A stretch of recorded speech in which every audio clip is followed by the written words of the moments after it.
Hello, good morning and welcome to the wonderful world of Facebook Live with me, Martin.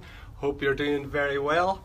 Feeling very good myself. Wanted to come on, do a little video today, talk about some things close to my heart, talk about some things that affect a lot of people in today's world. So I did a video last week about depression, anxiety, panic attacks, that type of thing. And for some reason, the video didn't post. So Facebook, I don't know what happened, something failed. So I wanted to do another video and make it a bit more personal this time. The video I did last time was very, I think there was a lot of good content. There was amazing sharing from other people in the video, but I wanted to make it a bit more personal this time, and because people can relate more obviously to a personal story and an honest story. So I don't think I've ever been I'm always honest and open on these videos, but I think this time I'm going to be even more so. So I'm just going to no holds barred and let it all go out there. So first thing I want to say is there's lots of people have messaged me and I need to reply to them, so I will get back to you. I'm been very busy doing this online retreat course that I've been, it's not an excuse, but I've been very busy. I do all of this stuff myself, the videos, editing, all whatever, but I will get back to you as soon as possible. So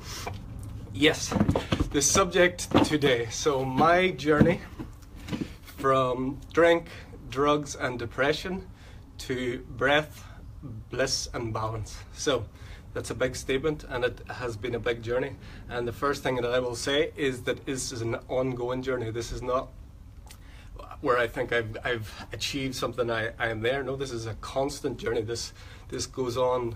It's an ongoing thing, so it's not, we never get it done. Whenever we've worked out all of the things we need to on this plane, we will shoot off into the stars. So no, this is an ongoing journey, and this is something that I work on every day. It's something that I enjoy every day, and the challenges and the positives, I experience all of those, and I want to share this story with people because, and I'm fully aware of when I tell you about my story, if I was to hear this story when I was in that place, I probably wouldn't have wanted to listen. So I'm fully aware of that, and I know that it will be maybe too much for someone to listen to if they're in that point. But this is a different time now. This technology is here. When I was in that place, we didn't have this technology. We maybe felt more alone, and maybe we were the only people going through it. As I say, even if I had access to that, I think probably I wouldn't have wanted to listen to it. But my intention, if there is any intention, is for maybe just one person that is ready to hear this. If this helps them in some way, if it shows them that they're not alone, if it shows them that everyone to some degree will go through challenges in their life in different ways, and know that that's a reality for not just for you, it's a reality for most people to some degree during their lives. So I want to turn on my laptop as well, because if anyone wants to share or ask any questions. But firstly, what I'm going to do is sort of share my journey, as I said, share my personal story, and then we can have a dialogue, and we can ask questions, or we can just chat about what comes up. So I'm starting my laptop here, so I'll just have a quick chat now about, yes, my personal journey. So I was born in Ireland, and the country is famous for many things, and hard drinking, hard partying, and having fun, and these types of things is one of the most famous. So Irish bars are our biggest export, and our people are our biggest export. So we take that around the world. So we're famous for it, and we use it as a badge of honor sometimes, which to some degree is not the greatest badge of honor, but that's where it is, and that's what I've worn that badge many times. But I grew up in Northern Ireland, and I started drinking when I was 13. So anyone from back at home will probably, if they're joining here, they'll know of the place I speak of. It was, I think, Slacknail Disco. So this was a non-alcoholic disco, like in a GAA club, and it's where you went before you were legally allowed to go into pubs and clubs and that. But generally it was where you went to get drunk before you were legally allowed to do. So I remember my first drink was 13 years old. I think I had 3 cans of Harp, and I don't know really what happened after that, but that started again, I'll start the story by saying as well, I don't feel like my story is uncommon or specifically special, or that I have went through like this terrible dark time worse than other people. No, I feel like my story is quite mild in comparison to many people that I know, to many people that I've worked with, to many people that are potentially still going through these things now. But I want to share because I can see the changes that it's made in my life within the context of what I've experienced in my life. So if it can happen for me, it can happen for anyone, and I know of people who have come from much darker places than me and have come out the other end as well. So I started drinking at 13. I remember, that 3 cans of Harp at Slacknail Disco in Derry. So if anyone from home, they probably know about that place. And then that just continued. So my family owned a pub. So I grew up in an Irish pub, and I was around that environment all my life. And the thing in Ireland, again, like I talked about, this badge of honour. Drinking and being drunk is seen as very normal, very acceptable, it's just what it is.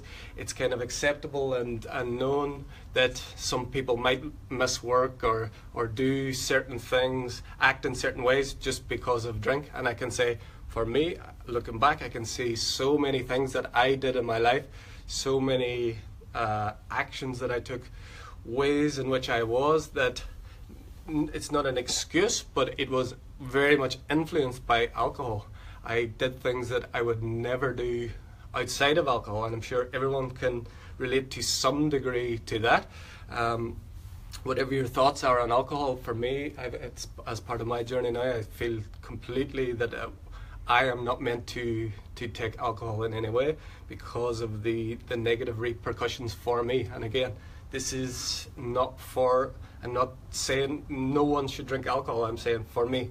And I'm saying if you are in a position where you feel like alcohol, the benefits are far outweighed by the negatives, then this is for you. If you're on the other hand where alcohol doesn't have any negative effects, and I'm sure there are plenty that it doesn't have negative effects, then that's fine, it's maybe not for you.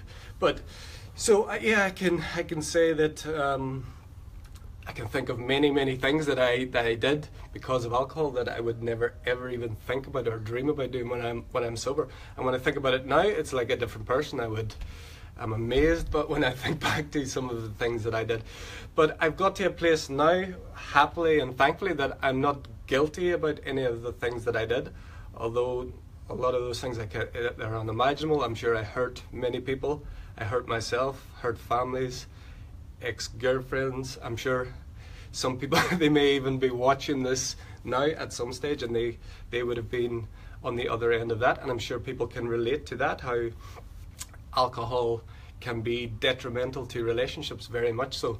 So I remember going for 13, 14, it was all just experimenting with alcohol. I remember drink at sports day at school. Instead of doing the sports, we smuggled some sort of, I think it was like peach schnapps or something like that. I can't remember who I was with, but we started drinking at school. So all of these things, it was like a badge of honor. It was something that you wanted to do. And I now know, from this position, what we're doing is, there's two things. There is positive and negative from my perspective. The alcohol alters our consciousness in certain ways, and it works in different ways for different people, but it alters our consciousness. Everyone will know to some degree, if they've taken alcohol, that it changes them in some way, and that's an altering of your consciousness, a change in your being, a temporary one, but it does change something. So I know now that I was filling a hole or a void within myself, that but at that time I would never have known. I could never get towards that. It's only through my journey now that I know those things. And so in the title I talked about drink to breath. So alcohol is a relaxant. It slows things down. It allows you to get away from the outside world and that type of thing. And so when I talked about from drink to breath, now that has come full circle, where I use the breath to do the things that alcohol did with no negative side effects. So that's that journey there for me. But so it was filling a hole, an unfulfilled emotional. And this is personal. This is not saying that it was anyone outside of myself. That this is purely, we create our reality. So I created that experience to feel unfulfilled, to kind of be lost, and look to ways to alter my consciousness. And alcohol was the first one we did, and it's a very accepted one for most people and most places in the world. And I'm just getting eaten by ants here, so. So that was my first choice of altering my consciousness. Good morning, Monica. How are you doing? I shared many a drunken night with you, I think, in the bars and places around where I live. So good morning to you. Thank you for joining. So I used that as a teenager to fill this void. I didn't know that at the time. I thought it was just having fun, and that's what we do. And to begin with, there wasn't any negative consequences. I think when you're young, you just get drunk, you have fun.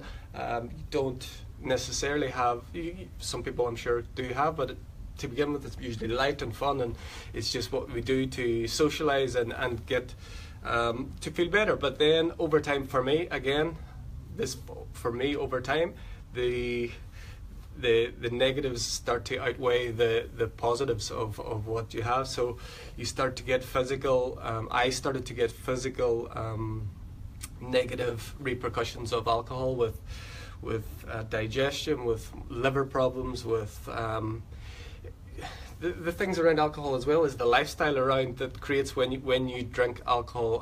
When I did as well, it was like you would eat very unhealthily, or sometimes a lot later time when I was drinking very heavily, sometimes I wouldn't eat at all. So it went from two extremes.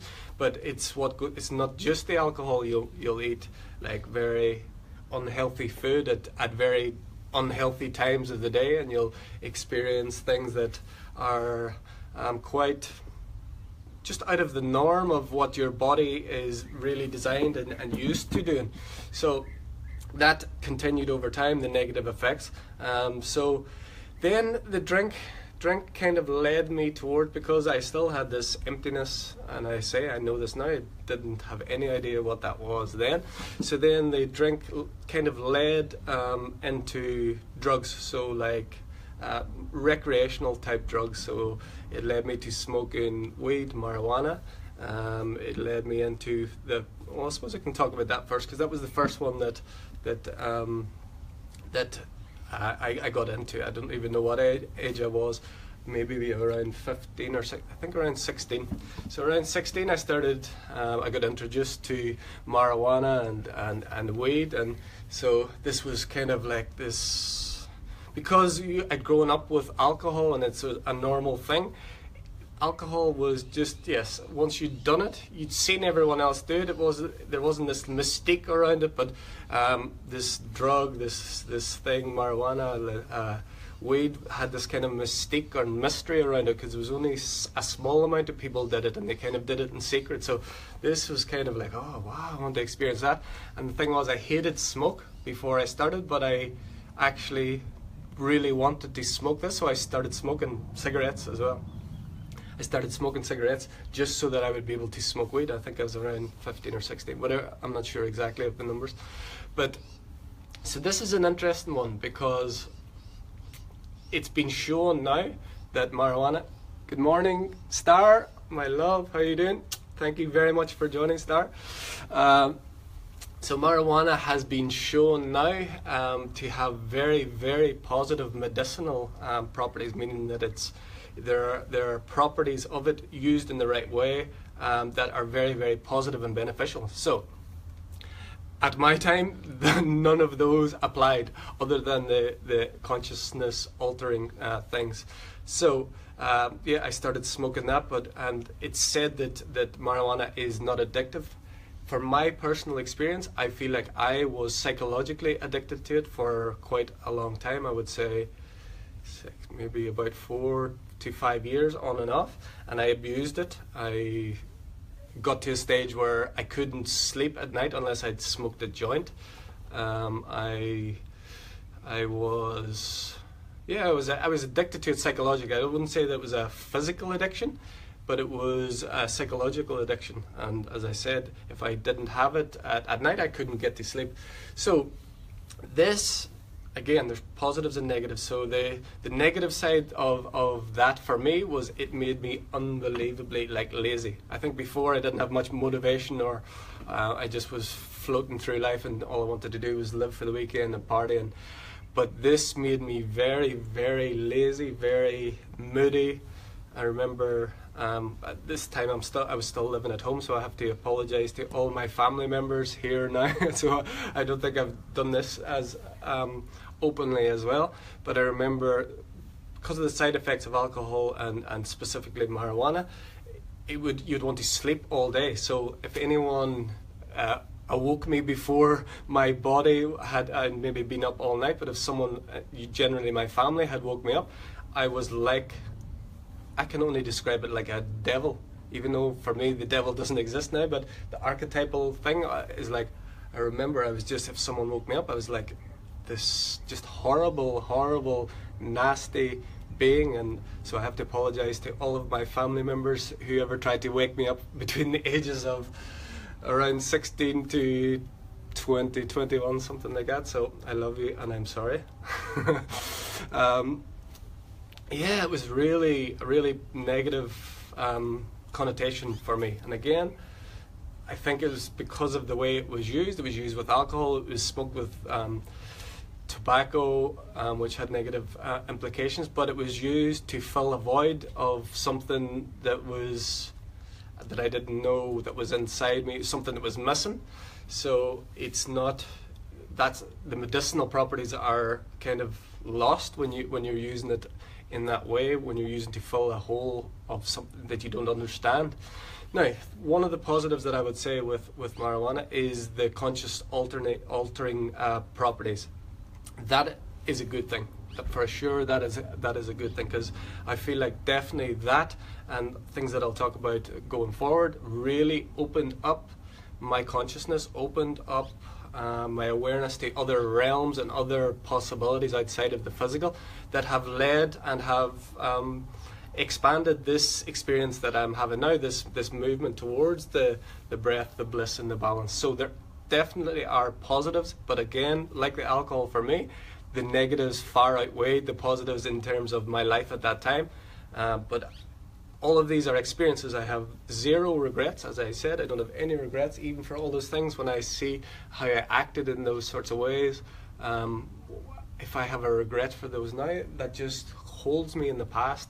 I can't change those things, but I chose them at the time. And although I know it wasn't my true being coming out at that time, and I hurt people, I hurt myself, I appreciate that. I am grateful for that experience now, because now I know that experience of dark and becoming that devil in the morning when someone woke me up, becoming that that real alternate version of myself, which was very dark and very negative and very depressive and very just not in a good place. Now I can understand people that come from there without judgment. I can know that is, and that's an ongoing journey to stop the judgment once you move beyond that. That's a really big thing.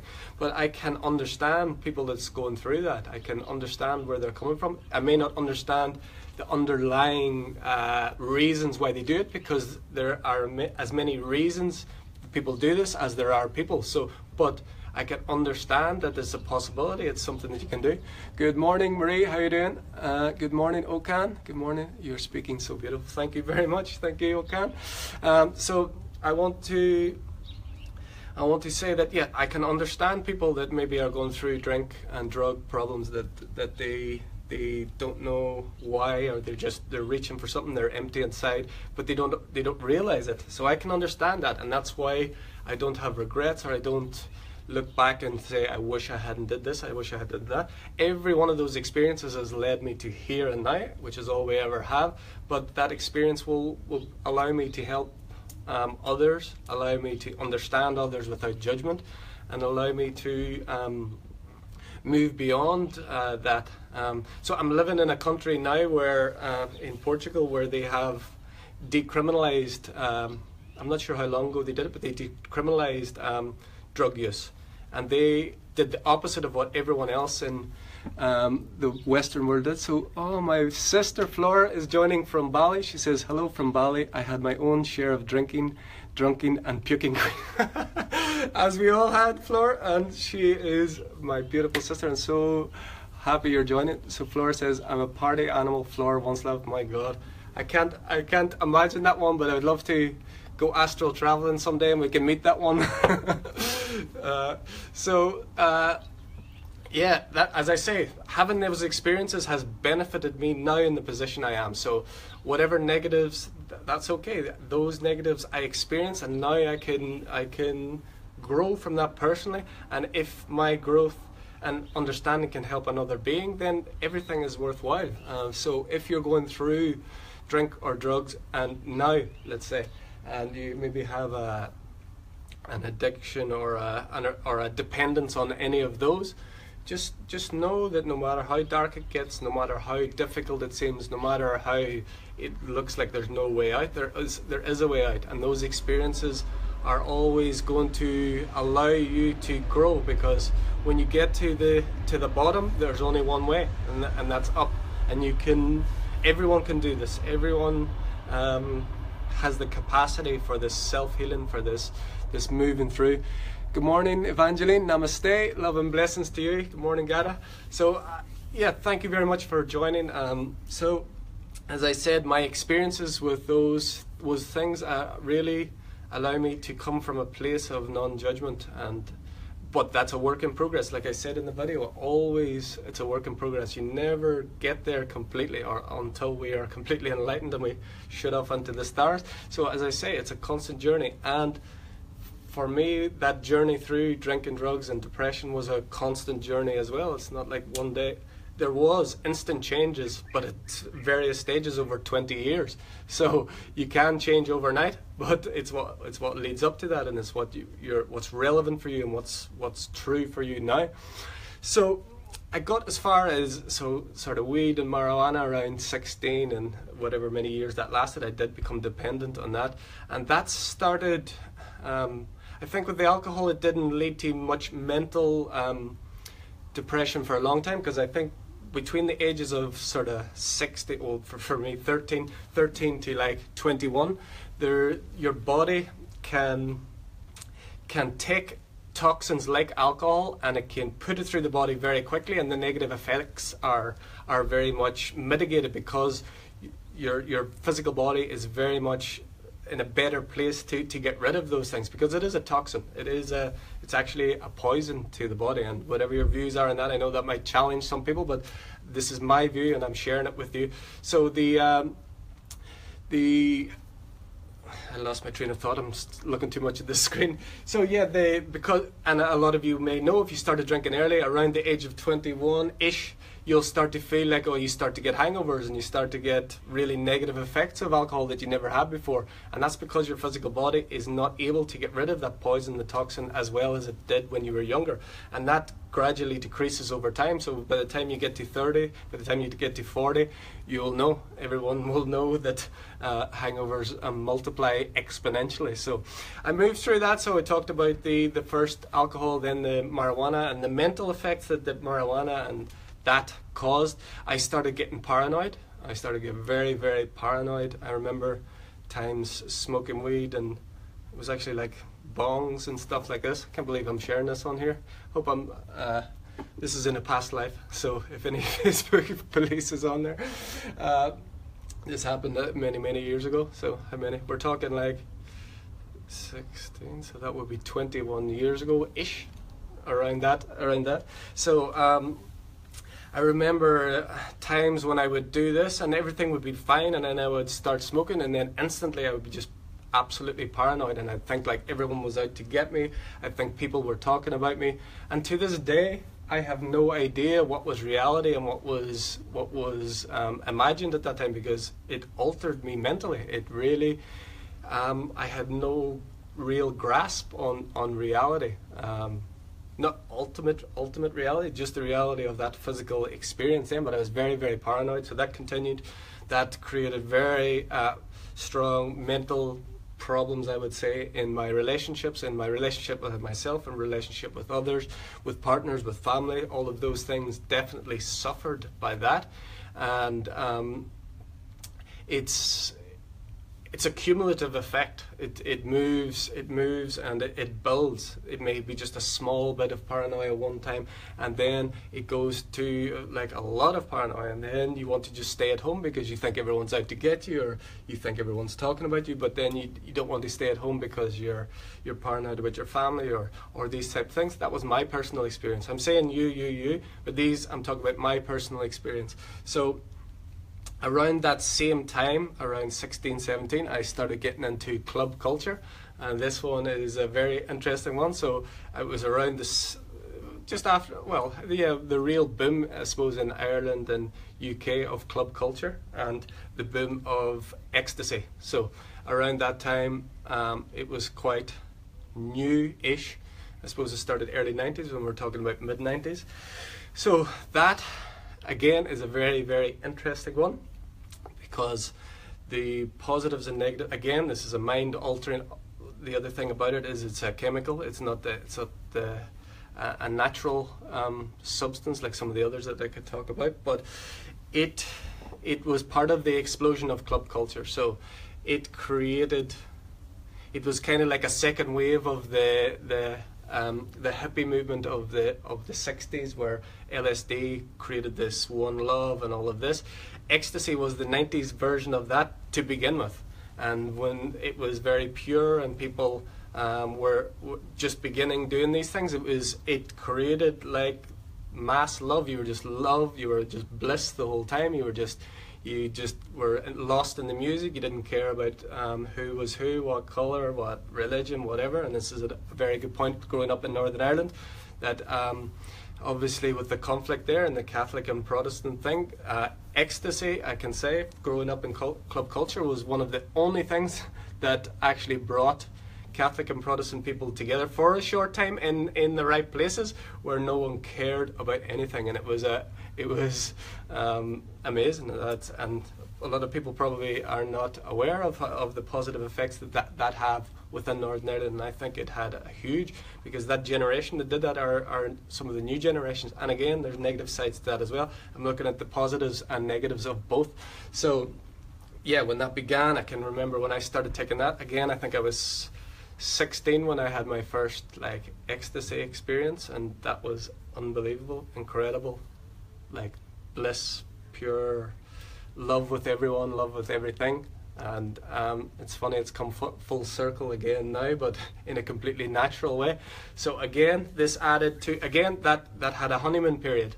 So when I started doing this, everything was beautiful, everything was love. I just lived for the weekend.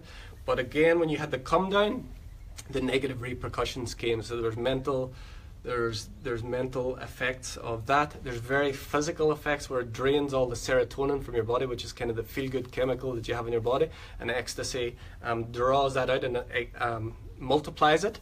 And the after effects of that can be very, like, you're down and you have no energy, you're moody. Again, there's always these downsides, and you would have this love and light in the nightclub with Catholics, Protestants, everyone just getting together, and there was no judgment, and a few hours. But then they could go outside, and everyone was coming down again, and then we'd be fighting, or that's.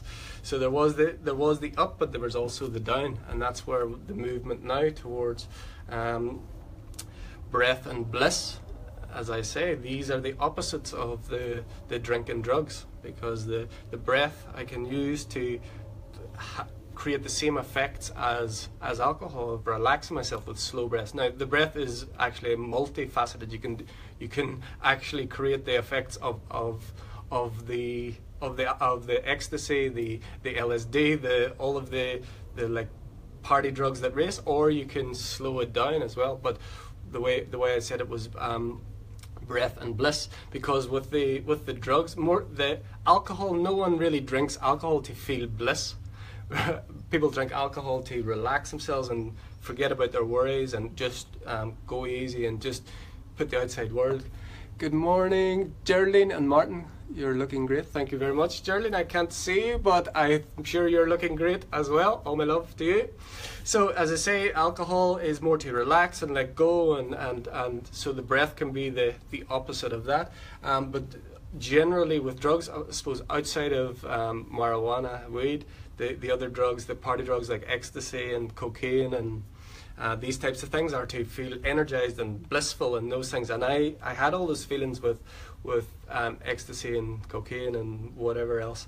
But now I can create bliss from internal, from myself. I can create it on my own with no external element whatsoever. And that's amazing. But these experiences were to lead me to that, and everyone is searching for their own way of finding that inner bliss, that inner peace. So, as I said, I moved through ecstasy, cocaine, whatever else. I never went to anything like injecting like heroin, any of these things. Thankfully, that was a step too far for me. I'm very happy to say that, because I know that can be very, very life destroying for many people, and it has, and people have come out the other end for that, because, as I said, what I would feel like my story is quite mild in comparison to many people that have gone through much more difficult things. But I can only talk about personal experience and how I went from there to there, and someone that goes from here, which is a much darker place really, then the potential for them to open up, what they will open up to is even grander and more beautiful and amazing than what I can experience, or maybe you can experience. So always know that rebound effect from the darkest dark is always going to be, I'm just going to move this in case this overheats again. That rebound effect from the darkest dark. So if you're in a really, really dark place now, know that rebound effect, when you take control of your life and take back your own power, that rebound effect is exponentially grow. It's not just doubled, it's exponential. That moves in the light way, in the way that it's going to help, that's going to change your life. So I want to just quickly go onto the laptop here, because it's very hard for me to see any comments or who's joining with this phone. So yeah, I moved through all those party drugs, and as I say, the party scene was an amazing bringer together of people in Northern Ireland of both faiths, and we forgot about it for a few hours. So that was wholly positive, I would say, on that front. But then the negative effects, when it wears off, then it drops to the opposite end. So again, I think ecstasy and cocaine, those types of things, definitely added to paranoia, definitely added to negative mental health for me. And they were mixed. Then the thing was, then you move into those, and then they start to become mixed with alcohol. So it's like, even if someone has never experienced drugs, it's like this is absolute poison on poison, but a lot of people might have experienced like where people drink vodka and Red Bull. So this is like one depressant and one like uplifter. So when you take something like that, your body has no idea where it is, what it's doing, because one's bringing you down, one's pulling you up. And this is really what happened with me when you mix those types of accelerant, uplifting like drugs like ecstasy and cocaine and those things, and you mix them with alcohol. And this is what you do, because whenever you start to feel like you don't want to come down, then you start drinking, so you're drunk, so you don't have to deal with the horrible effects of when you come down, and the love wears off. You have to have something to put you down, and then some people smoke weed too, so they can come down easily. All of these things, and it's always this up and down and up and down, but unnatural. It's unnatural because we're taking chemical substances. And I can put in the other things that I experienced that are more natural, like magic mushrooms or these types of things, and I experienced those when I was around that age as well. And that is in nature.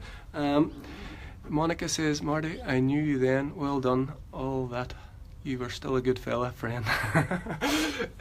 Yeah, I mean, as I say, I'm not saying it was totally negative, and I'm just saying maybe, well, what I could say is probably that the negative repercussions that I had, I probably kept inside of me and didn't show it to the world. So because we're a very, very male and very Irish, we're good at keeping in our emotions, and we might put out to the world that we're happy and smiling and everything is good, but inside we're depressed and we're unhappy and we're not feeling balanced with ourselves. So probably because of our culture, this is another thing that we're very, very good at, and especially men, but it goes across the whole culture, men and women in Ireland, is we're very good at holding our emotions and putting on a good face. And I'm sure this goes across all cultures, but I think we're very, very good at projecting this really positive face to the world, when actually inside we're very unhappy. We might be depressed, or we might be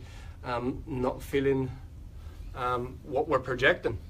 So I was probably just good at that, Monica. I'd say that's what it was. But eventually, like any act, and that was an act. So if I was acting that everything was fine and I was happy and there was no problem, like any act, it always comes to an end. And eventually, I broke down. I remember just breaking down in tears to my mum one time because I just couldn't handle it, and I couldn't communicate. I didn't communicate at all with anyone, family, or even like my girlfriends at the time. I wouldn't communicate anything. It was very much inside. So I was just like building up this like cauldron of craziness inside of me, and eventually that's going to bust.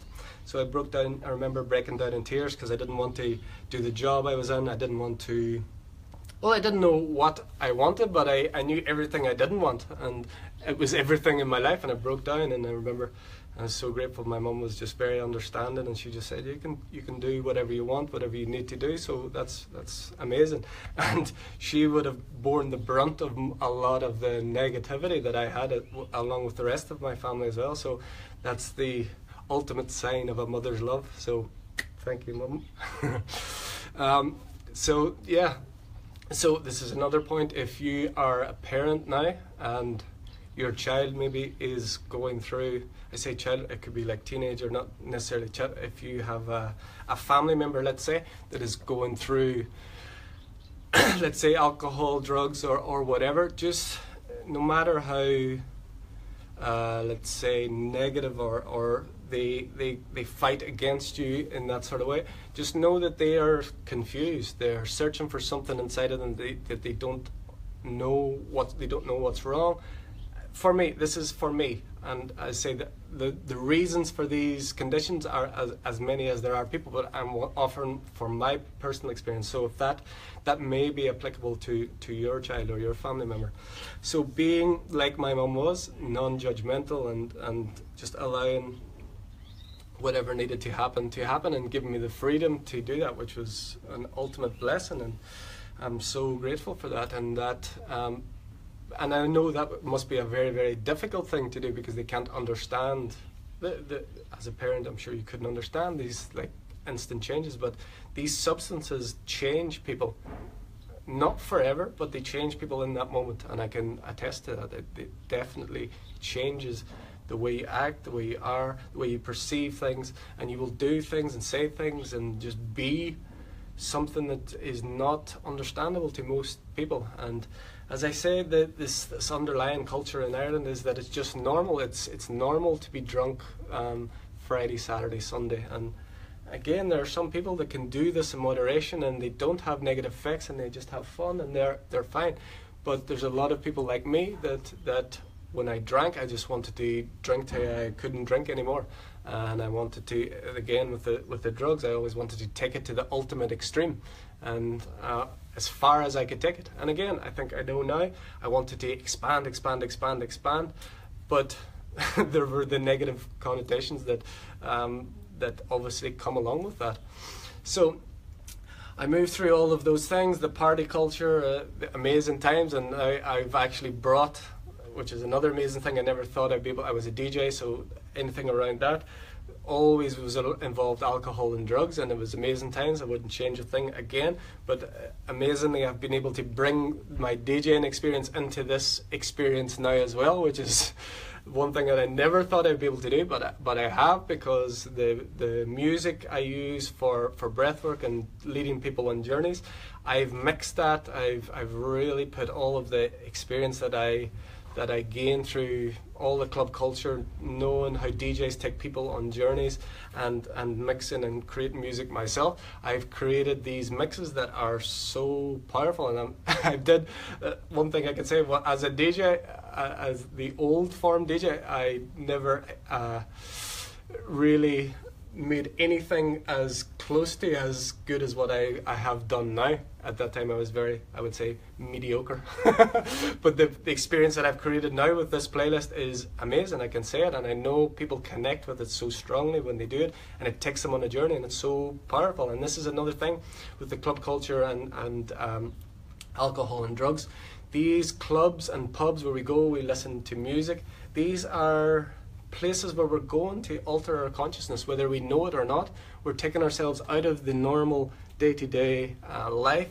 And I like to compare it to like years ago, and well, still to this day in the indigenous cultures, where you have the shaman who is in the jungle, and they use drums and they use sacred plants to alter consciousness and allow people to heal themselves. So I like to think as clubs and pubs, at their core, not with the negative connotations, but at their core, they're the places where we go, and the shamans are the DJs and musicians. The drums they use is this beat, so like a shaman's drum is like a 4/4 beat, and lots of music we listen to has this constant beat, because it just gets us into a rhythm. It takes us away from our thoughts. And so the shamans are the DJs, or the DJs are the shamans of today. The clubs and pubs are the jungles of today, and those things are just the technological version of that. And we can use them. We can use them in a positive way if we are balanced, if we are not dependent or addicted to the substances that need, and just being in a place where music and the environment that's outside of our normal environment, we can use it in a wholly positive way. I of course know it's easier to do this in the jungle with a sacred plant, which is the version of alcohol or drugs now, than it is to do it in a city nightclub. But we've chosen all our paths. If you're living in a city now, you've chosen that path, and this is why you've chosen this. You've chosen this to wake up within an environment that may be more challenging. So enjoy it, do it, see in ways in which you can do that. And I'm not saying to everyone, if you're drinking and taking drugs, that you just have to stop overnight. No, everyone's in an individual journey, and these things can have positives and negatives. And I'm just sharing my personal experience and how it's led me to where I am now. I'm going to try this laptop again. It's been very slow, so apologies. So I think I've looked at all of those things, and looked at ways in which that I've moved from there to there, and that's where I am now because of those experiences. And I want to I've looked at a lot of the negatives, and I want to look at the positives now. Let's firstly say, how do I use those experiences now to improve my life, to improve my mental health, to improve other people's lives that work with me? So I talked about drink was the first one. It's probably the most prevalent for most people, because for me, it is a toxin, it is a poison to our body, to our mind, but it is an accepted one. It's legal, it's everyone does it. So it's so common that you're going to try it at some time, and you're going to be involved with it, and the positive social things are all good. And if you can do that in a balanced way, that's good, that's fine. If for you drink is a problem, what my solution for that now is breath. And I say this is not a magic solution, this is not like something I'm just saying this is going to help overnight. It can if you choose and if you're ready. But what I want to give is for people that maybe are in that place, like I was struggling with drink, and that it was a very negative experience for me. I would like to share with you some tools that can maybe help now on your journey, and help you move away from that if it's a negative experience.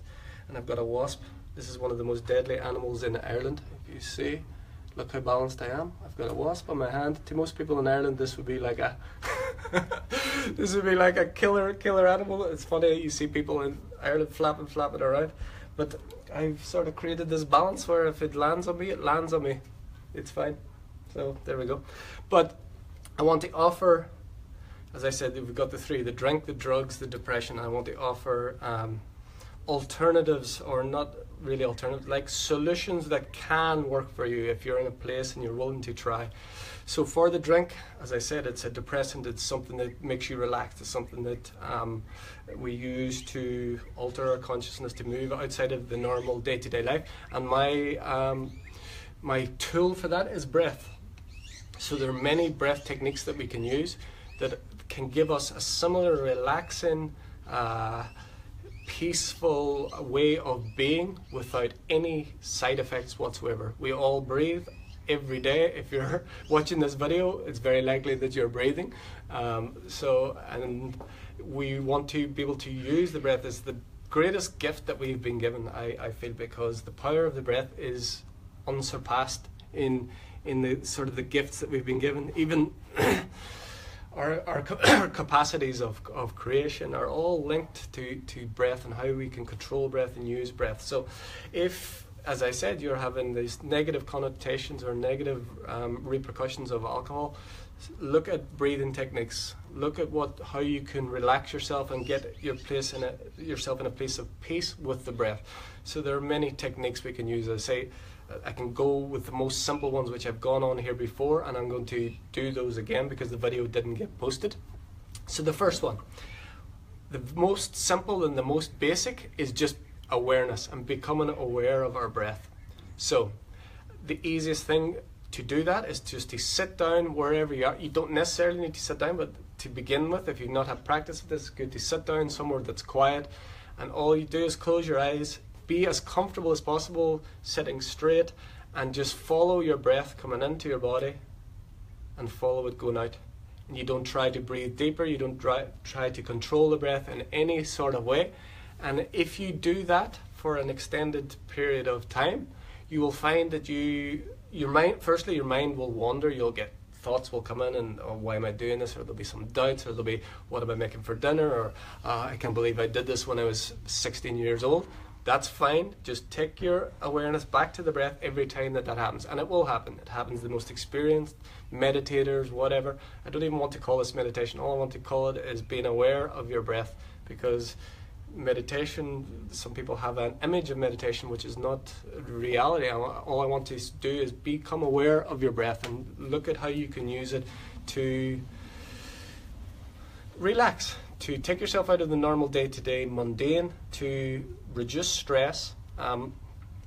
So it's just a way, taking the positive effects of alcohol and using a natural way that has no side effects, that has no cost, that has no, there's just no drawbacks to doing this. So first thing, breath awareness. So we can just, if you're there now, I actually can't see who's online now because this thing has, the sun is starting to blind me, but if you want to join me now, we'll go do a quick breath awareness meditation. I'll just do it very, very short. So if you want to just relax, sit or stand, depending on where you are, you just want to get quiet, and you want to bring your awareness to the tip of the front of your nose. And all we're going to do is follow, we're going to breathe in and out through the nose, and we're just going to follow the breath from the nose into the body and out. Just put our awareness on the breath moving in and out of the body naturally. So you may feel like a cooling sensation as you breathe in through the nose, and then you can feel it moving into your body and moving out of the body, and just follow that. Very, very simple. You can do this any time of the day, anywhere. As I say, you don't need to be sitting to do this, but if you're not used to this, it's good to be quiet and sitting and very, very relaxed. Just follow the breath in, and you may feel like a heat on the breath on the way out.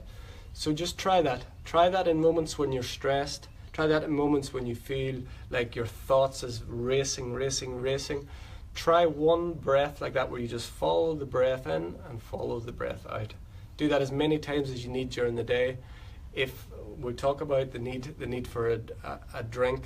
Let's say, I know lots of times, especially when I lived in Australia, I would have drank every single day, and it felt like when I came home from work or whatever, if I went to work, which a lot of times I didn't, I would want a drink just to get rid of the day. And I'm sure this is common for most people. We have stressful lives with family, with work, with all of these things, and we reach for a drink, a glass of wine or a beer or whatever it is for us to relieve stress. So the next time that you feel like, oh, I would like to have a drink because I'm stressed, let's look at ways in which you can, firstly, do this for 5 minutes, do it for 1 minute. I'm not saying you have to like stop your whole life. Do it for 1 minute, follow your breath in and out of your body and see what starts to happen. And every time a thought comes, just, that's okay. The thought is there, I'm just going to let that go. I'm focusing on me, I'm focusing on my breath, that's it. And don't fight it, don't fight the thoughts. Too many times in meditation you're told that you have to stop your thoughts, and that's pretty much impossible unless it's some Tibetan yogi on the top of a mountain in Tibet or in some cave in India. Your thoughts will constantly come, but your awareness of your breath, you can stay with that and just keep bringing it back, keep bringing it back. That's one thing you can use. So next time you feel like you want to try that, give it a go. See what happens. See what happens in your body. See if those urges or the need for looking for something outside of yourself fall away. Try it and see. The next one I call one conscious breath. This is very, very simple. But we will use a similar technique, but we're going to actually lengthen the breath slightly at this time. So we're doing the same technique as one conscious breath where we watch the breath, but this time we're going to slightly expand the exhale, not to where we're going to full, if a full breath in is 10, where we are absolutely full, we can't breathe anymore, we want it to about a 7. If we normally breathe to about 5 or 6, we breathe into about a 7 or 8. So just a gentle expand. And the same for the exhale. If we exhale out like full, we just want to gently exhale a little bit longer than we do. And we want to follow the breath into the body and out of the body. Again, you can use both of those. Start with the conscious awareness of the breath coming in, the breath going out, and then extend the inhale, extend the exhale very comfortably. There shouldn't be any stress in the body. It shouldn't be an effort in any way. It should be just a gentle expansion and a gentle letting go. Again, try that whenever things are getting stressful or getting this is very good if you're having an argument with someone, or you're feeling like at work someone's pissing you off, or your children are going crazy. Do this one, see what happens. Try it. Make it your experience. Don't take my word for it. Please experience these things for yourself. I'm just sharing my personal experience and sharing what's worked for me and has worked for many other people. So just try it and make it your own experience.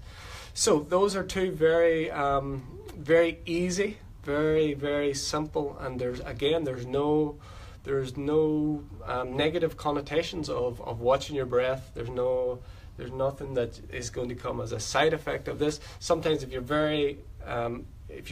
breath is very, very shallow, or you may have asthma or something like I did,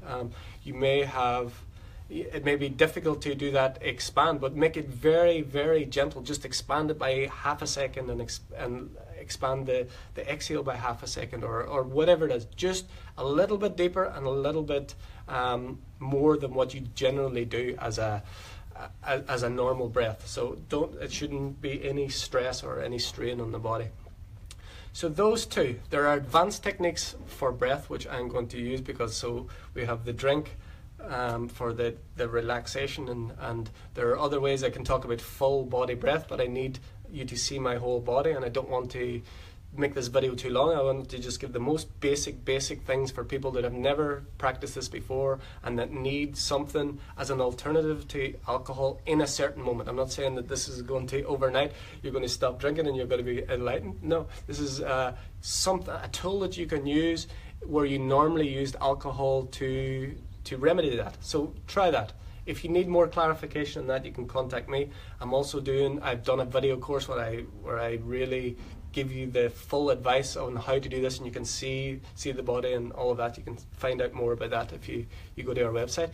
But so that's drink and breath.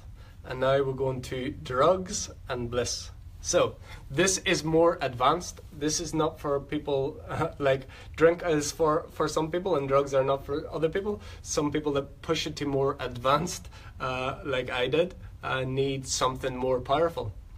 So if you're looking to feel really good and blissful and all, let's say the positive effects of like a drug-induced bliss, then we look at what breath techniques can I use to do that.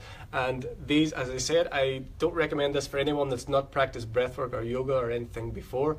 Are powerful. These can be quite intense if you do this. So really, this is only for practice for people who are a bit more experienced and who've practiced extending the breath and doing that and build up a capacity. But the first one I call is activate breath, and it's also called, there are different variations of it. In India they call one form of it Bastrika. But I can say, having experienced all of the darkness and the drugs and the experiences of those highs and lows, I know now I can create those same feelings with breath. And to get to the extremes that we did with lots of those, we need to do it for an extended period of time. But I can show you a technique that you can do in 1 minute that's going to make you feel better. Sometimes it can, with practice, it can make you feel very blissful right away. So I call this activate breath. We're breathing in and out through our nose as well. We're going to keep our mouth closed and the tongue on the roof of the mouth behind our teeth. And it's going to be a short, fast breath, deep connected breath in and out through the nose. Now, as I say, this is an advanced technique. Only use this if you have had experience with this. If you do try it and you feel any negative effects like a light head, it's completely normal. It's not dangerous or anything like that, but I would just very much urge you to go very slow with this and just don't push yourself too hard. But so again, we're sitting with a straight back, and we're going to do short, fast breaths in and out through the nose. Now, I do this quite fast. Again, for you, if this is new to you, you don't have to do this fast. But the way we do this is a connected breath in and out through the nose. So James says, thank you for following me. Okay, thank you, my friend. So the short, fast breaths in and out through the nose. So I'm going to demonstrate now. So we'll take a deep breath in, and then we're going to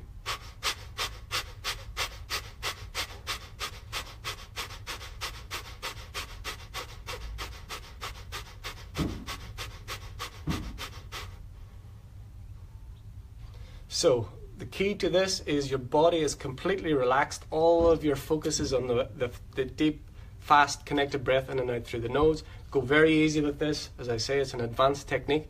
But if you build this up over time, try this for 10 seconds, then stop. 20 seconds, then stop. 30 seconds, then stop. I can tell you, you can get to a blissful state just by doing this breath in 1 minute, in 5 minutes. There's various levels, but I can tell you from experience, breath can give you those blissful states, and I've had many people that have worked with us can attest to that. I can attest to it myself, that I can feel better within 10 seconds of using that breath, and that's a really, really positive way of a little boost. You can use it when you need some energy, you're feeling a bit tired, you do this in the morning. If you combine this with some sort of movement in the morning where you're or something like this, or you're moving, connect it with movement. Again, do it slowly. It can really, really energize the body, but just take your time with it. I say it's an advanced technique, but I wanted to share it because we're talking about drink and breath, drugs and bliss. You can get to bliss with this breath. If you want further guidance on that, you can message me, or you can look at the video course where I talk about that as well. And as I say, just take your time with that. Go very slow. Don't try and jump in and do 5 minutes of that straight away, because it's very powerful. And as I said, it's not that it's going to be anything negative in your body, but if you've not experienced it before, it can be very intense, and you can get a light head, and your body will start to tingle, and you won't know what's going on.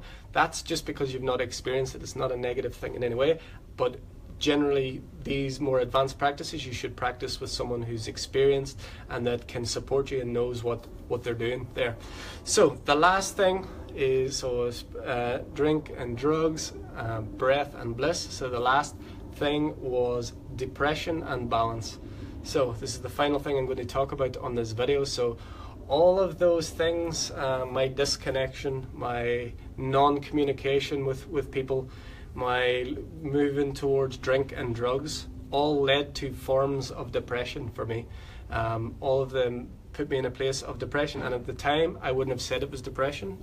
Now I know it was I would say, in comparison to people that I know and have experienced, it was a mild form of depression, and it was more so, like Monica said, she said when she see me I was happy and things were good. I would say it was very much, for me, it was very much linked to when I experienced the drink and drugs, that the depression would hold me for a certain period of time, and then probably because I was younger and my body could get rid of it, I was able to move out of it quickly. And I know and understand that some people have chronic depression where it doesn't matter if they're drinking or taking drugs, they have a chronic depression that's going all of the time. So as I said, I'm only talking about my experience, which was more so drink and drug and disconnection and not knowing myself and not having like a spiritual connection that caused that. But in saying that, there are methods that you can deal with depression, and again, I'm going to put a caveat in here. I am not a medical practitioner in any way. I don't have formal training on any of this. I have direct experience, and I have things that have worked for me, and I have things that have worked for people that I have worked with, and I have had feedback from others that have used this, and there are many studies of people using these methods that have had positive beneficial effects in their life. And again, I'm not saying that you need to stop if you're in depression and you're using certain methods and you're using the medication and the standard. I'm not saying to stop those in any way or push them away. What I'm saying is I want to offer you things that can complement those things that you can use that can work in tandem with those if it's not a time to let those things go, which it can get to a point of where you can. These are just things that can work in tandem, and as I say, it's from direct experience. I'm not giving medical advice in any way. I'm just giving direct experience and people I've worked with and people and studies that I know that have really used these things. So with that being said, I talked in that last video that didn't get posted about what actually depression is. And again, this is from my point of view personally, what it was for me. And when we look at our physical, or where we've come from, so we came from our fight or flight response in our body is what was ingrained in us to survive. So when we were before civilization, so-called civilization, we had to fight to survive. There wasn't enough food, and for some people there still isn't. But we had to fight to survive. We were chased. There was predators for humans where there aren't physical predators now.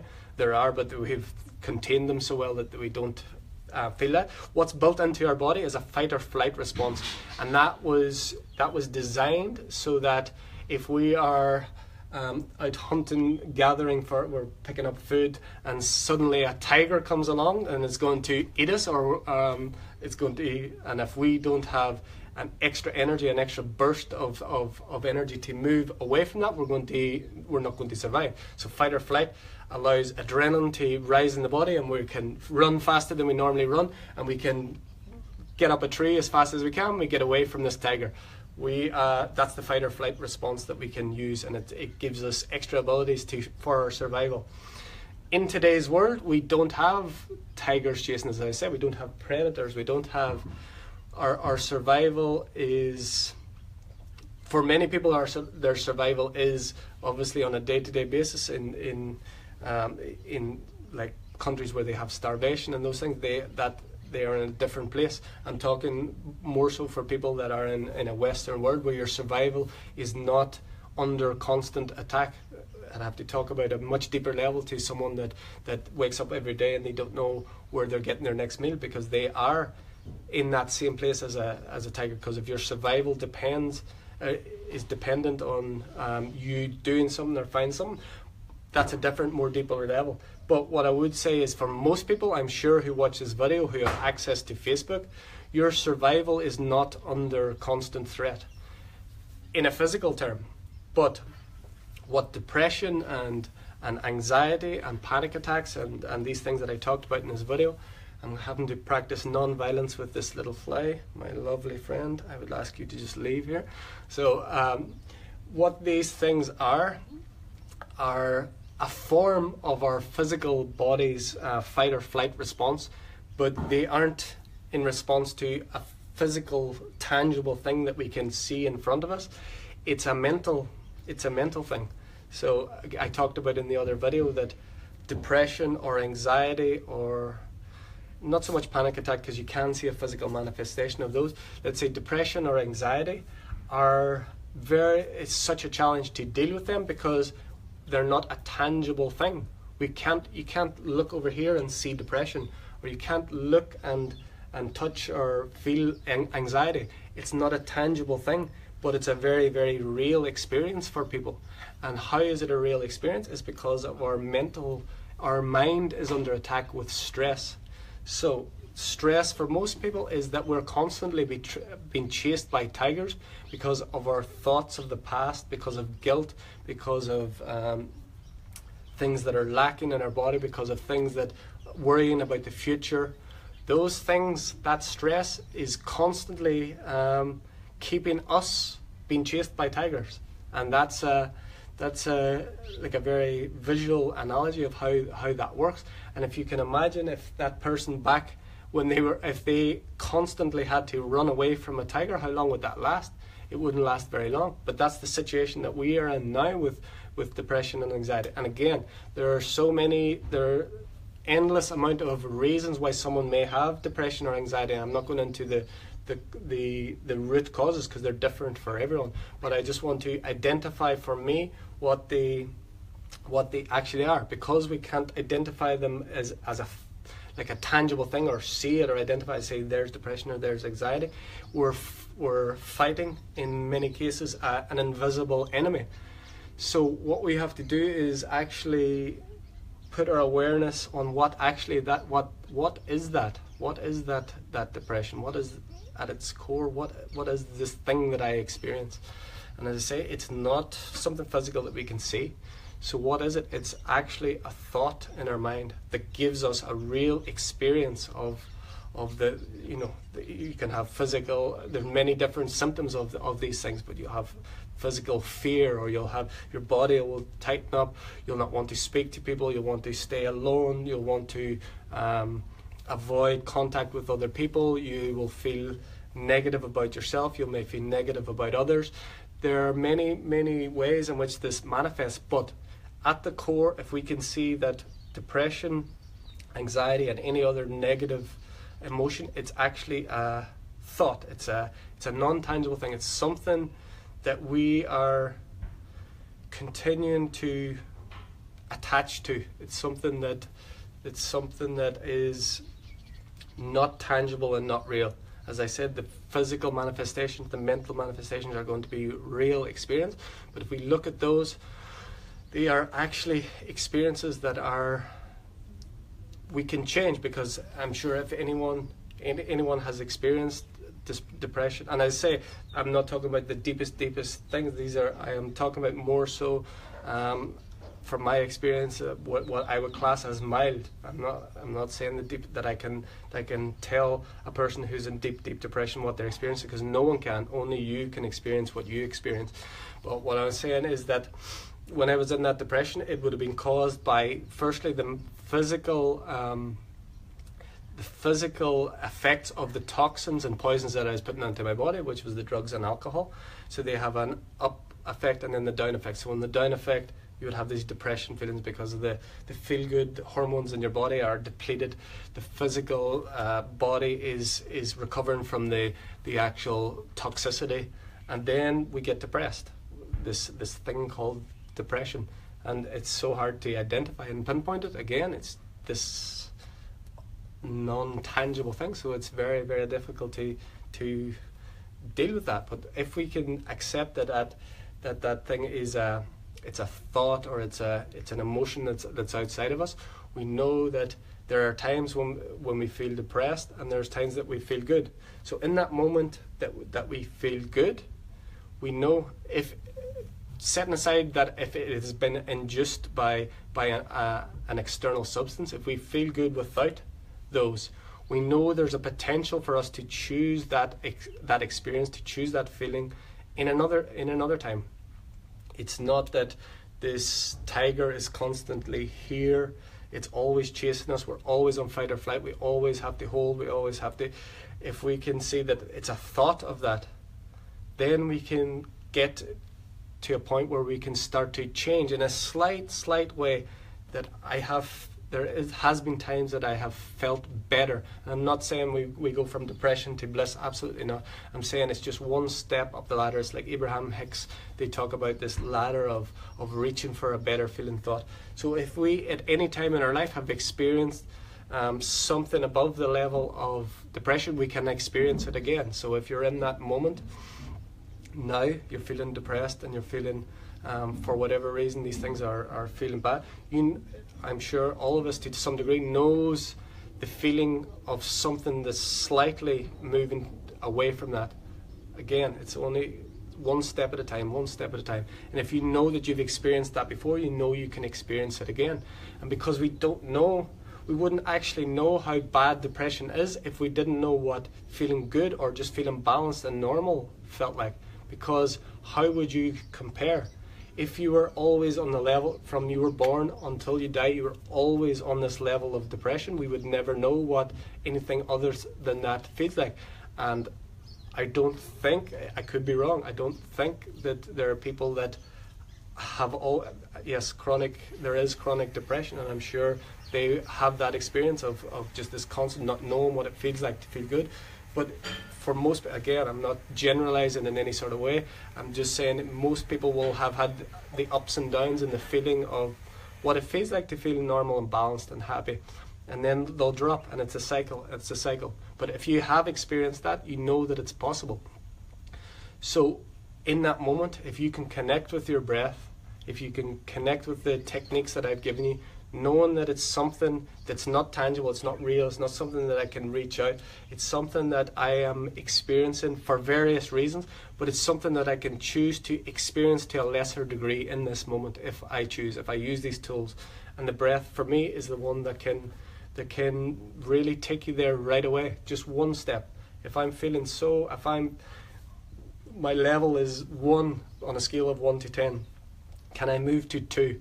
Just with a breathing technique, just with acknowledging that I have experienced a feeling that's a step up from this at some time, so I can experience again. So move from 1 to 2 and just stay there and rest, and then we see, I feel slightly better, I can do this. So then moving from 2 to 3 is going to be slightly easier, and 3 to 4 and onwards. And the breath and using these techniques of calming your thoughts, because for me, so much of this depression would have been, I was thinking, what did I do the night before, because I can't remember. I would have been depressed about that because I can't remember. I don't know. It's out of my control. So that tiger's at the gate going to tell me what I did the night before when I was drunk or whatever. And that's like a very physical feeling in your body of fear that you've done something that you might regret, or you've done something that's very negative. I'm actually just going to come inside because I'm absolutely sweltered. So just bear with me a second while I move this in. I'm going to come inside because it's so hot here. Apologies while I bring this in. Otherwise I'm going to get seriously overheated, and the phone might overheat too. So I hope you can still see me there. So let's get this here as well. So as I say, using these breath techniques, whatever the cause, as I say, there are multiple causes, there are endless causes. Unless those experiences, whatever they are, even the darkest thing in your life, the worst thing that you could ever experience, like a lot of things like grief or abuse or the loss of a loved one through murder or something like that, all of those things are very, very, very strong experiences for us. And it takes time to get through those things. But in this moment, what is happening in your body with whatever those things, it is a thought, it is a choice now that is occurring. And I'm not saying this is simple, I'm not saying this is something that's very just easy to just drop, and yeah, it's a thought and I'll just drop it. All I'm saying is that if we can accept that those things are, they have passed, and our control over them is gone, because we only have now, we can only deal with what's here and now, and our thoughts of those very horrible things that have happened, or very negative dark things that have happened, are the things that's keeping us there, and keeping us depressed, and keeping us like trapped, and those things. And it's not demeaning, or it's not like lessening the effects of these things, with full respect, and as I say, full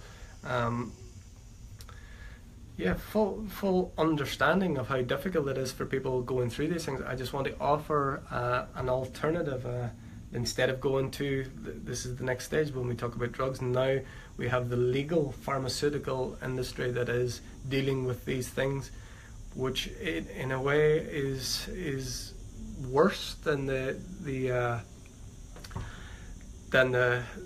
like recreational drugs for me, because at least when we're recreational drugs, a lot of times we're just taking just because we want to have fun and do these, but pharmaceutical drugs are given to us under the belief, or the thought that they're actually going to heal us, when there are no drugs that are going to heal us.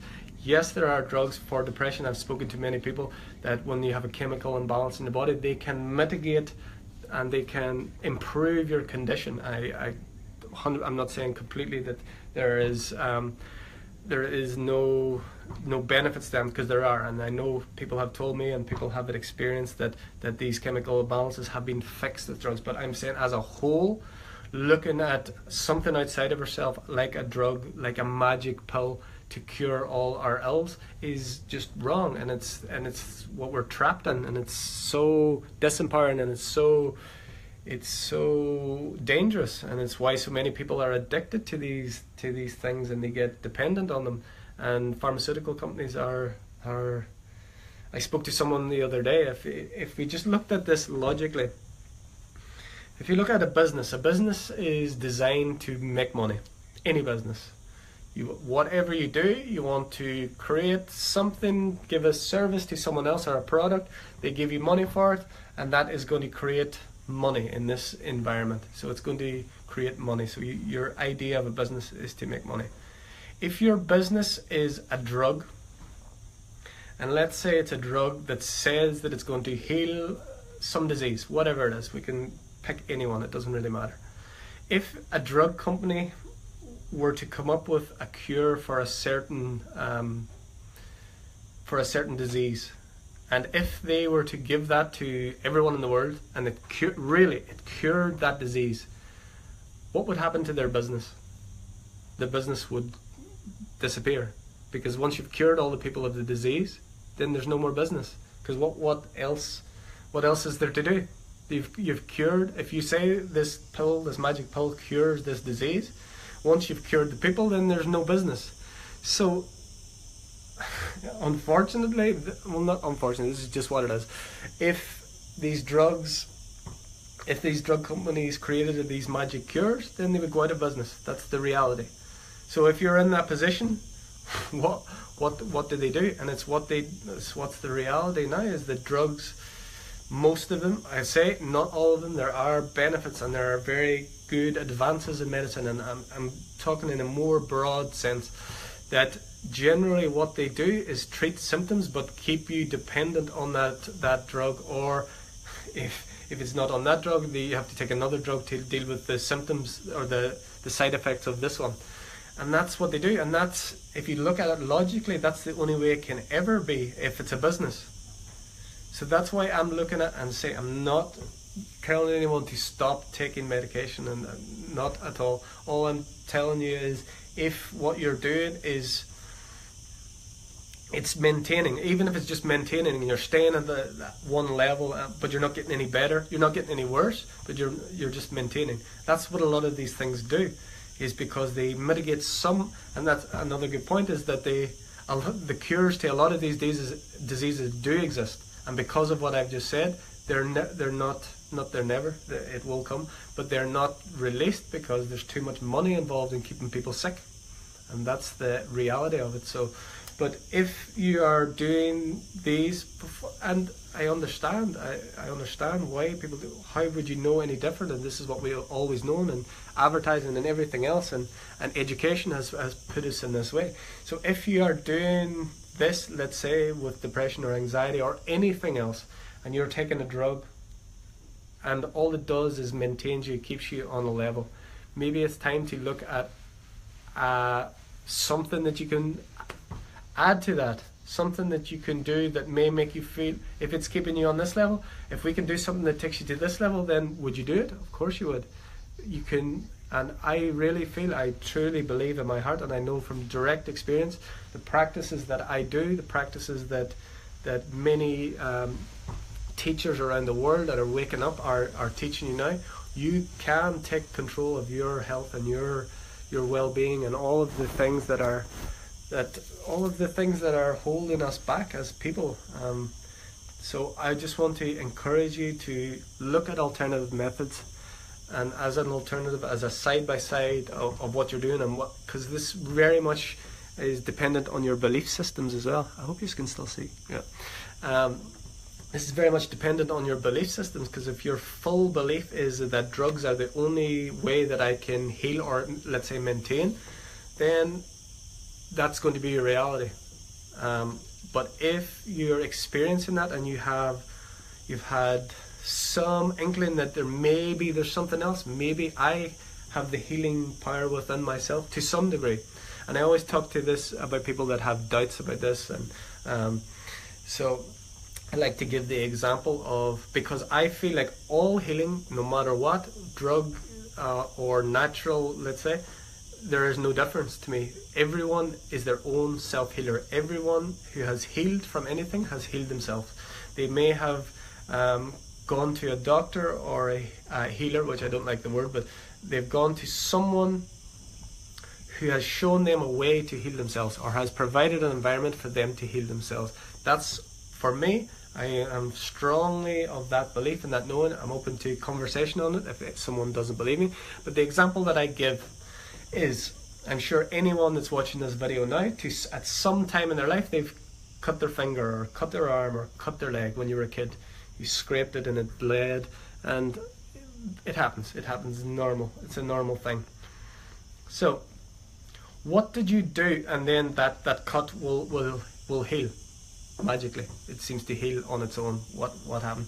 So what did you do to heal that cut, or what magic force healed that cut? Do we know? Do we have some sort of even the like top scientist or someone who knows everything about the body? They don't really know exactly how that happens or why that happens. So we may, let's say we have a cut that we don't need a plaster or anything like that. We just put something on and it stops bleeding. That heals on its own. We don't have to know how to heal that. It happens on its own. Let's say it's a bit more serious. We need to put a plaster on it. So we give some assistance to our body to heal that. We put a plaster on it. Then we hold it on for a couple of days. We take it off. There might be a scab, and it's healed. So that cut heals itself without the plaster. Gives an environment where that can heal, but the plaster didn't heal the cut. Did you know how to heal the cut? No, you don't need to know how this happens. It happens on its own, and this is my example of how you heal yourself constantly.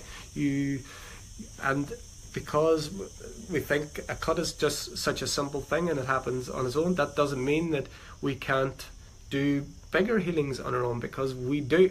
And the thing is, it's not a doing. It's something that happens automatically when we allow it to happen. So if we take it to a stage like that, I'm sure a lot of people watching this have broken a bone in their life. And again, generally with a broken bone, we'll need some support or something, so that you may put on a cast or something like this.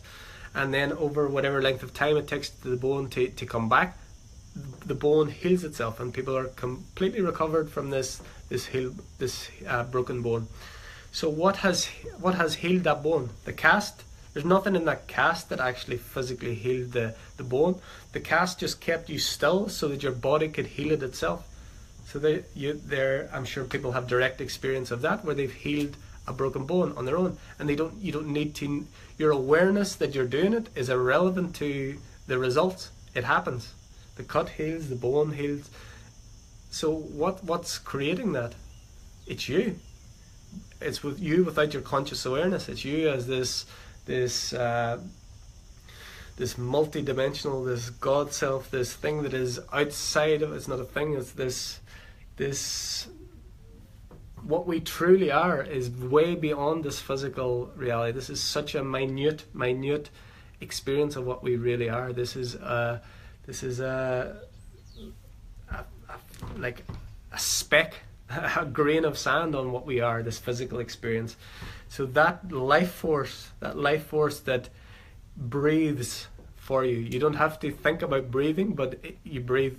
When you're sleeping at night, you still breathe. If you had to wake up in the morning and say you had to start your heart, you wouldn't last very long, would you? That same life force beats your heart. It breathes when you're not controlling your breath.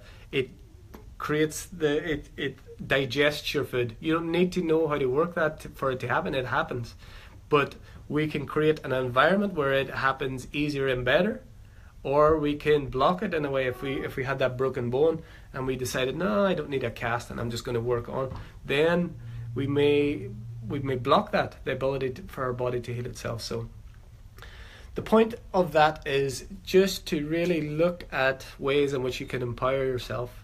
Look at ways in which those clear examples I think I've given, that everyone can relate to that to some degree, that we do heal ourselves. We heal ourselves. And even when we look at operations or medical interventions, it's our belief in those things that have the biggest degree of the success of those is predominantly based on our beliefs in that. If we have the whole belief in the procedure, then that's what's going to create the real healing. Because if I recommend a book called You Are the Placebo by Joe Dispenza, and a very interesting study where lots of like medical interventions and healings and healings without medical interventions.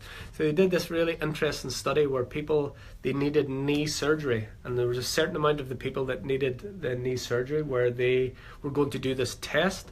So they're going to tell the people, we were going to do this knee surgery, and we'll see what happens. And a certain amount of the group, they were going to actually do the knee surgery. So the people that they opened up, they opened them up as if they were going to give them knee surgery, but they didn't do anything. They opened them up, sewed them up again. The other people, they actually did the knee surgery. And the funny thing about the results of this is that the people that didn't have the surgery healed just as well as the people who did. So what created that? It was the belief and the co-creative consciousness of the people that believed that. That's what this placebo effect is about. That's what causes these anomalies where people can heal when they're given a sugar pill instead of this chemical drug. That's why people, you can look at this. Definitely recommend that book, You Are the Placebo, if you've got any sort of health issues and you're more left brain and you need scientific evidence and studies. That's such a good book. So many examples and scientific studies where they show that people heal themselves, and it's not dependent on these external elements. But moving back, I'll get off at a bit of a tangent. I want to move back to the depression and balance. Using that awareness so we know that the depression, anxiety is not a tangible thing. It's not something I can reach out and touch. I know it's a thought and it's an experience that I'm having. It's having that awareness without belittling in any way and saying that this is just you're just imagining things. No, it's a real experience for you, and I know what it feels like to some degree for me personally. But if you know that and aware that it is not tangibly real now, it's not this tiger that's coming to eat me that I'm not going to survive, then I can choose a higher thought, choose a vibration that's slightly higher through the methods that I've talked about, through becoming aware of your breath, through using the more advanced breath techniques that stop that thought, stop the thought of the past, stop the thought of the future, stop the worry and the fear that's here now about very real experiences as well. It's not all imaginary. The things that are happening are real for that person, for that experience. So it's using your self-healing ability, using what's given to you. using that force that breathes, that beats your heart, that digests your food, that works your brain without you knowing how to do it. If you know that you can use that to heal yourself, or to just, if you're feeling down, to take yourself in one step towards feeling better, and you do that one step every day, and you connect with people who are doing the same thing, that can work, that can help. That's something that can take you in the direction of you that you want to do. And as I say, this is not a replacement for anything that you're doing that's working for you now. This is for people that are on a status quo where things are not changing, they're just maintaining, and things are not going in the way they are. Please just take your power back. Look at ways in which you can do that. So I've actually been on here so long, I don't know how long it's been, but my battery is going to die, so I'm going to have to sign off. My God, I'm going to have to sign off. So thank you very much, everyone, for joining. I hope that has covered a lot of the subjects that I covered in the last one, and I've shared openly my experience, and I hope that helps people, because you can see that I have come from a certain place. I'm not saying I experienced the darkest dark, that I'm not saying I experienced what you've experienced, but I've experienced things to some degree that may help some people. So, and know that there's light at the end of the tunnel. Know there's sunshine and blue skies everywhere. Even when there's clouds, there is a sunshine and there is blue skies behind that. It's just getting yourself in a place where you're able to see that break in the clouds, and that's what meditation, that's what breathwork, yoga, other practices that I teach do. So thank you very much, everyone, for joining. I know this battery is going to die very, very soon. I'll just quickly say, if you want to contact me about anything, ask any questions, I'm always open on Messenger. It does take me some time to get back at times, but I do reply. I have created an online video course where I talk about what I've talked about today, and many, many other practices that you can practice every day that can really, really set a habit that's going to transform your life. And I am very passionate about this course. I've put everything into it. I've spent so much time doing it all, and I want to share it with as many people as possible. So if you're interested in that, please go to activatebreathwork.com/retreats, and that is a 30-day online retreat. And that you can download. It's a downloadable video course, and it has text as well. So you can do this at any time. So it's like a virtual retreat I've created. So like you've come here to be with us in Portugal. It's like a virtual retreat, and you can do this anytime, anywhere, in your own time. You can watch it on your phone, you can watch it at home, and really just look at that. And if you want more details, go onto the website activatebreathwork.com/retreats. We are starting our 7-day level 1 activator training on the 28th here. Very, very excited about that, because our family is growing. So there's going to be new family members who are sharing this work, sharing our passion and joy and love, and taking it around the world. So we're very excited about that. I know it's very last minute for most people now, but we'll be starting that on the 28th. We have retreats coming up in August where you can do retreat with us here in Portugal. I also do one-on-ones on Skype, talking about these things, talking about law of attraction, manifestation, relationships, money, health, any of those things. You can do that with me. Although when we're on retreat from the 28th, we will be offline for quite a bit. But someone says, Wojtek says, thank you, great story. I love your open attitude, no judgment, and I agree with all that. Keep up the good work. Thank you very much, Wojtek, my friend. I really appreciate that, and I know we both shared similar stories when I met you in Prague, so I'm very happy for you to say that, and I hope it did come across in a non-judgmental way, because that's a thing that I really need to work on, because whenever you do this, you experience all this, and then you see someone struggling with that. It's very easy to judge someone when they're struggling with that, and I'm glad that I hope that I haven't gone there. So yes, please connect with me. Go to activatebreathwork.com. You can find lots of good resources if you go to activatebreathwork.com /lifestyle. Lots of videos, lots of books, similar things to I talk about. And just if you feel like this can help someone, if you know someone that's suffering with drink, drugs, depression, anxiety, panic attacks, any of those, please share this video with them if you think that they will benefit from it. And as I say, anyone not necessarily needing to work with me, but if you want to talk with me, I'm always available on Messenger or whatever else. So I think I will leave it here. I'm half sunburned down this side. I'm very hot and my battery is going to die. So thank you very much everyone for joining. Please share the video, please like, please reach out to people who need it. Please offer your ear just and listen to anyone that you know that may be going through some of these, and just understand and have compassion and know that most people no one is choosing like depression, no one is choosing alcoholism, no one is choosing drug abuse through their conscious choice.